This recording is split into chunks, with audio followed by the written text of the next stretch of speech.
بسم اللہ الرحمن الرحیم۔ سیرت النبی، شق صدر اور اس کی حکمتیں۔ حضور صلی اللہ علیہ وسلم عمر مبارک کے تیسرے چوتھے سال میں تھے اور اپنے رضاعی بھائی عبداللہ کے ساتھ جنگل میں بکریوں کے ریوڑ کی رکھوالی فرما رہے تھے کہ اچانک نور کے دو پیکر نمودار ہوئے، قریب آئے اور ایک ہموار جگہ پر آپ کو بڑے آرام سے لٹا دیا۔ ایک نے انگلی کا اشارہ کیا تو سینہ مبارک چاک ہو گیا۔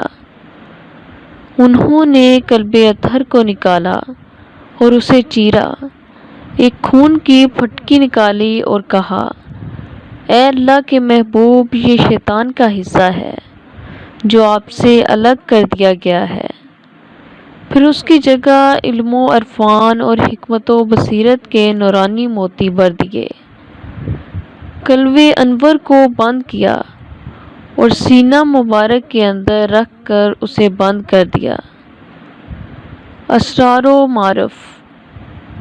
انسانی جسم میں دل ایک ایسا حساس عضو ہے جسے ذرا سی ٹھوکر لگے یا صدمہ پہنچے تو انسانی حیات معرض خطر میں پڑ جاتی ہے اور زندگی کا چراغ گل ہو جاتا ہے۔ یہاں حضور صلی اللہ علیہ وسلم نے فرشتوں کا سارا عمل اول سے آخر تک بچشم خود ملاحظہ فرمایا، انہیں قلب اطہر کو چیرتے، پھٹکی نکالتے اور انوار حکمت بھرتے دیکھا، مگر ایک لحظہ کے لیے بھی بے خبر اور بے ہوش نہ ہوئے۔ حیات مقدمہ کو کوئی خطرہ لاحق نہ ہوا، جس کا واضح مطلب یہ ہے کہ یہ ایک مفوق الطبیعی عمل تھا جس کی کیفیت کو ہم اپنے محدود علم و فن کے ذریعے نہیں سمجھ سکتے اور نہ ہی عالم مادی پر اسے قیاس کر سکتے ہیں۔ یہ ان خصائص میں سے ہے جو صرف حضور صلی اللہ علیہ وسلم ہی کو عطا کیے گئے ہیں۔ اس واقعہ سے یہ ثابت کرنا مقصود تھا کہ جسمانی بلوغ کے بعد بھی شیطان اس مقدس ہستی کے قریب نہیں جا سکتا، کیونکہ ان کے وجود مسعود کو اس جرم سے پاک کر دیا گیا ہے جو عام انسانی اجسام میں ہوتا ہے، اور وہ شیطان کا مقام و مسکن بنتا ہے۔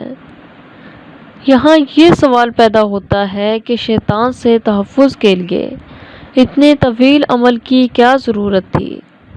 ابتدا ہی سے وہ پھٹکی پیدا نہ کی جاتی تاکہ قلب اطہر کو نکالنے اور چیرنے کی نوبت ہی نہ آتی۔ اس کا جواب یہ ہے کہ ہر انسان کے دل میں ایک خاص مقام ہوتا ہے جسے صدائے قلب کہتے ہیں۔ جس طرح انسان کی آنکھیں دیکھتی ہیں، کان سنتے ہیں، ناک سونگھتی ہے اور زبان ذائقہ محسوس کرتی ہے، اور جسم کے باقی اعضاء اپنا اپنا فعل سر انجام دیتے ہیں اور الگ الگ صلاحیت اور قوت کے حامل ہوتے ہیں، اسی طرح صدائے قلب بھی ایک خاص صلاحیت کا حامل ہوتا ہے۔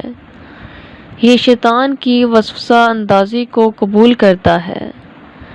اگر کوئی شخص بد عمل اور فاسق و فاجر ہو تو یہ شیطان کے اثرات کو تیزی سے قبول کرتا ہے، لیکن اگر کوئی شخص تقویٰ شعار اور نیک ہو تو شیطانی اثرات کو اسی تناسب سے رد کر دیتا ہے۔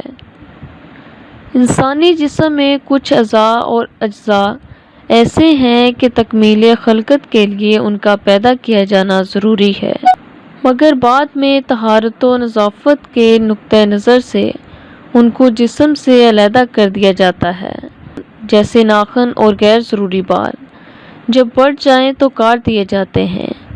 اسی طرح صدائے قلب بھی جسم انسانی کا ایک حصہ ہے، اگر ابتدا ہی سے پیدا نہ کیا جاتا تو خلقت مکمل نہ ہوتی۔ اس لیے آپ صلی اللہ علیہ وسلم تمام اجزائے انسانی سمیت پیدا کیے گئے، پھر خصوصی عنایات کے ذریعے اس کو علیحدہ کر دیا گیا تاکہ نوع انسانی کو بتایا جا سکے کہ حضور صلی اللہ علیہ وسلم عالم بشریت کے وہ فرد کامل ہیں جن کی ابتدا تم آنکھیں بند کر کے کر سکتے ہو، کیونکہ شیطان کے لیے ان کے قریب آنے کی کوئی راہ ہی نہیں۔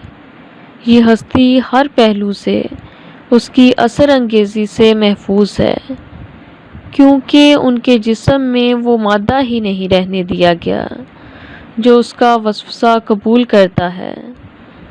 اس لحاظ سے یہ واضح کر دیا گیا کہ حضور صلی اللہ علیہ وسلم کی ذات اقدس کے شیطانی عمل سے کلیتاً محفوظ ہے، گویا شیطانی وسواس سے پاک ہونے کی بنا پر ان کی آئندہ زندگی میں بھٹکنے کا کوئی امکان ہی نہیں رہا۔